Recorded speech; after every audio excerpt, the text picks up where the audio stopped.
Guys welcome back to the new video. So ಯಾರೆಲ್ಲ rules ರಿಸಲ್ಟ್ಸ್ಗಾಗಿ ಕಾಯ್ತಾ ಇದ್ರಿ ಅವ್ರಿಗೆಲ್ಲ ಈ ವಿಡಿಯೋ. ಸೊ ರೂಲ್ಸ್ ರಿಸಲ್ಟ್ ಏನಿದೆ ಲಾಸ್ಟ್ 26ಗೆ ಬರಬೇಕಾಗಿತ್ತು, ಬಟ್ ಟೆಕ್ನಿಕಲ್ ಇಶ್ಯೂ ಇಂದ 28ಗೆ ಶಿಫ್ಟ್ ಆಯಿತು. ಸೊ ಯಾರೆಲ್ಲ ಇವತ್ತು ರಿಸಲ್ಟ್ಗೆ ಕಾಯ್ತಾ ಇದ್ದೀರಾ ಅವ್ರಿಗೆ ಹೇಳೋದೇನೆಂದರೆ ಇವತ್ತು ಕೂಡ ರಿಸಲ್ಟ್ ಬರೋದಿಲ್ಲ. ಕಾರಣ ಯಾಕಂದರೆ ನೀವು ಇಲ್ಲಿ ನೋಡ್ತಾ ಇರೋದು ಅಫಿಷಿಯಲ್ ಆರ್ಡರ್. ಸೊ ಈ ಆರ್ಡರಲ್ಲಿ ಕೊಟ್ಟಿದ್ದಾರೆ, ಹೆಡ್ಲೈನ್ ನೋಡ್ಬೋದು ಬೇಕಾದ್ರೆ ನೀವು.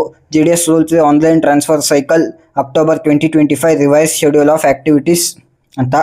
ಸೊ ಇದರಲ್ಲಿ ನೀವು ಅಬ್ಸರ್ವ್ ಮಾಡಬೇಕಾಗಿರೋದು ಎರಡನೇ ಪಾಯಿಂಟ್. ಸೊ ಇದರಲ್ಲಿ ಕೊಟ್ಟಿದ್ದಾರೆ, ನೀವು ಅಬ್ಸರ್ವ್ ಮಾಡ್ಬೋದು. In this regard CPT has inform that the rules requests are being processed. However, due to the multiple technical validations and checks to be cross verified before release of results.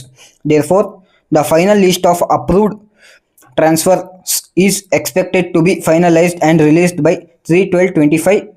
The revised schedule of activities of relieving of GDS and other activities will be shared in due course. So ಇದರಲ್ಲಿ ಹೇಳಿರೋ ಪ್ರಕಾರ GDS rules transfer ಏನಿದೆ December 3ಗೆ ಬಿಡ್ತಾರೆ. ಯಾಕೆ delay ಆಗ್ತಿದೆ ಅಂದರೆ technical validations and cross verify ಆಗ್ತಾ ಇರೋದ್ರಿಂದ. ಸೊ ಭಾಳಷ್ಟು ಕ್ರಾಸ್ ವೆರಿಫಿಕೇಷನ್ ಮಾಡಿ ಅದಾದಮೇಲೆ ರೂಲ್ಸ್ ರಿಸಲ್ಟ್ನ ಬಿಡಬೇಕು ಅಂತ ಡಿಸೈಡ್ ಮಾಡಿದ್ದಾರೆ.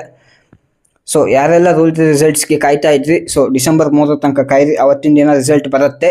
ಆ್ಯಂಡ್ ಯಾವಾಗ ರಿಲೀವ್ ಹಾಗೆ ಯಾವಾಗ ಅಲ್ಲಿ ಜಾಯ್ನಿಂಗ್ ಅಂತ ನಿಮಗೆ ನೆಕ್ಸ್ಟ್ ಡಿವಿಷನ್ ಕಡೆಯಿಂದ ಆರ್ಡರ್ ಇಶ್ಯೂ ಮಾಡ್ತಾರೆ, ಅದ್ರದ್ದು ಶೆಡ್ಯೂಲ್ ರಿಲೀಸ್ ಮಾಡ್ತಾರೆ. ಸೊ ಆವಾಗ ರಿಲೀಸ್ ಆಗುತ್ತೆ.